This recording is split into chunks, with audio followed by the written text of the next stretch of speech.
ಜನಾರ್ದನ್ ರೆಡ್ಡಿ ಅವರು ಕೈಗಳಲ್ಲಿ ಬುಲೆಟ್ ಕ್ಯಾಪ್ಗಳು ಇಟ್ಕೊಂಡು ತೋರಿಸ್ತಾ ಇದ್ರು. ಅದ್ ಎಲ್ಲಿ ಬಂದು ಬಿದ್ದು? ಅದು ರೋಡಲ್ಲೇ ಬಿದ್ದಿದ್ದವ ಅಥವಾ ಅವ್ರ ಮನೆ ಹತ್ತಿರಕ್ಕೆ ಏನಾದ್ರು ಬಂದು ಬಿದ್ದಿತ್ತ? ಅದು ಏನ್ ಕತೆ ಅಂತ ಅದೇನಾದ್ರು ಗೊತ್ತಾಗಿದ್ಯಾ? ಅದು ಅಲ್ಲ, ಜನಾರ್ದನ್ ರೆಡ್ಡಿ ಮನೆ ಕಾಂಪೌಂಡ್, ಜನಾರ್ದನ್ ರೆಡ್ಡಿ ಅವ್ರ ಕಾಂಪೌಂಡ್ ಅಲ್ಲಿ ಜನಾರ್ದನ್ ರೆಡ್ಡಿ ಅವ್ರಿಗೆ ಹಾರಿಸಿದಂತ ಟೈಮಲ್ಲಿ ಅವ್ರ ಬಗಲಗಡಿಂದ ಹೋಗಿ ಅವ್ರು ಕೂಡ ಸ್ವಲ್ಪ ಎಸ್ಕೇಪ್ ಆಗಿದ್ದಾರೆ ಅನ್ನೋ ವಿಚಾರ ಅವರೇ ಹೇಳ್ತಾ ಇದ್ದಾರ್ರಿ.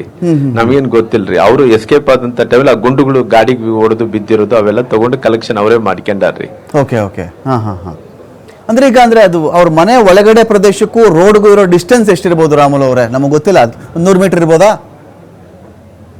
ಮೋಸ್ಟ್ಲಿ ನನಗೆ ಗೊತ್ತಿರೋ ಪ್ರಕಾರ ಅವ್ರ ಮನೆಗೆ ರೋಡ್ಗೆ 5 ಮೀಟರ್, ಇದು ಒಂದು 10 ಫೀಟ್ ರೀ ಅಷ್ಟೇ. ರೋಡ್ಗೂ ಅಲ್ಗ 20 ಮೀಟರ್ ಅಂತರ ಅಷ್ಟೇ ರೀ. ಮೇನ್ ರೋಡ್ಗೆ 20 ಮೀಟರ್ ಅಂದ್ರೆ ಇವರು ಮೇನ್ ರೋಡ್ ಇರ್ತಾರೆ. ಮೇನ್ ರೋಡ್ ಬಗಲ್ಗಡೆ ಓಣಿ ಇರ್ತಾರೆ. ಆ ಓಣಿಯಲ್ಲಿ ಅದೆಲ್ಲ ಅವ್ರ ಓಣಿ ಅಂದ್ರೆ ಅದೇ ಓಣಿ ಅವ್ರ ಮನೆ ಆಗುತ್ತೆ ರೀ. ಆ ಓಣಿಯಲ್ಲಿ ಅಡ್ಡ ಕಟ್ಟಿರೋ ಕಾರಣ ಅವ್ರು ನಮ್ಮ ಮನೆ ಅಡ್ಡ ಕಟ್ಟಬೇಡ್ರಿ ಅಂತ ಕರೆದ್ರು. ಅವ್ರ ಗಾಡಿ ಹೋಗ್ಬೇಕಾದ್ರೆ ಅದೇ ಓಣಿಯಲ್ಲಿಂದಾನೆ ಹೋಗ್ಬೇಕು. ಅಂದ್ರೆ ನೇರವಾಗಿ ರೆಡ್ಡಿ ಅವ್ರಿಗೆ ಗುರಿ ಇಟ್ಟು ಹೊಡೆದಿರೋದು ಅಂತ ಮೇನ್ ರೋಡ್ ಅಲ್ಲಿ ಇವ್ರ ಮನೇಲಿ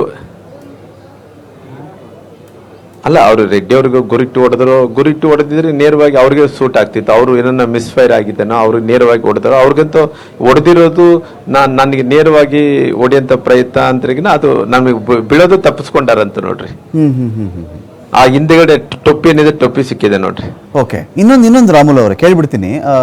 ಈಗ ಇಬ್ಬರು ಕೂಡ, ನೀವು ಮಿನಿಸ್ಟರ್ ಆಗಿದ್ದವ್ರೆ, ರೆಡ್ಡಿ ಅವರು ಮಿನಿಸ್ಟರ್ ಆಗಿದ್ದವ್ರೆ, ಒಂದು FSL ಅವರು ಬರೋವರೆಗೂ, ಪೊಲೀಸವ್ರಿಗೂ ಬರೋವರೆಗೂ ಅದೇನು ಮುಟ್ಟಬಾರ್ದಾಗಿತ್ತೇನೋ ಅಂತ ನೀವು ಆ ಗುಂಡುಗಳು ಅದೆಲ್ಲ ಕ್ಯಾಪ್ ಎಲ್ಲ ಮುಟ್ಬಿಟ್ಟಿದ್ದೀರಲ್ಲ ನೀವು, ಅವಾಗೊಂದು ತನಿಖೆಗೆ ಏನಾದ್ರೂ ಅಡ್ಡಿ ಆಗುತ್ತೇನೋ ಇದರಿಂದ ಅಂತ, ನಿಮಗೆ ತೊಂದರೆ ಆಗುತ್ತೇನೋ ಅಂತ?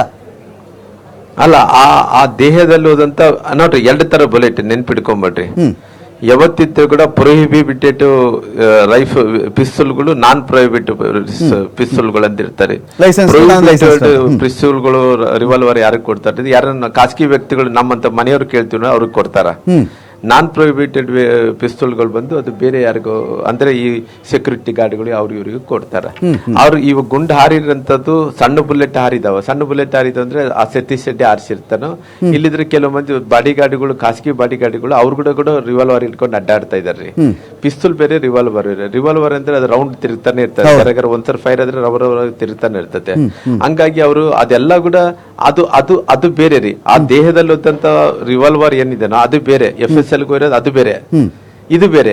ಹೊರಗಡೆ ಹಾರಿಸಿರೋದು ಬೇರೆ, ಒಳಗಡೆ ಅವನ ದೇಹದಲ್ಲಿ ಹೋಗಿರೋದು ಬೇರೆ. ಅದು ಬೇರೆ, ಇದು ಬೇರೆ. ಅದಕ್ಕೆ ಇದಕ್ಕೆ ಕಂಪೇರ್ ಮಾಡಕ್ ಹೋಗ್ಬೇಡ್ರಿ. ಅದು 0.76, ಇದು ಬೇರೆ ಬೇರೆ ಬುಲೆಟ್. ಆ 0.76ಗೆ ಇದಕ್ಕೆ ವ್ಯತ್ಯಾಸ ಇರ್ತಾವ. ಬುಲೆಟ್ಗಳು ವ್ಯತ್ಯಾಸ ಇರ್ತಾವ್ರಿ. ಯಾವ ಬಂದೂಕಿನಿಂದ ಯಾವ ಅರ್ಥವನ್ನೋದು ಗುಂಡು ಗೊತ್ತಾಗುತ್ತೆ ರೀ.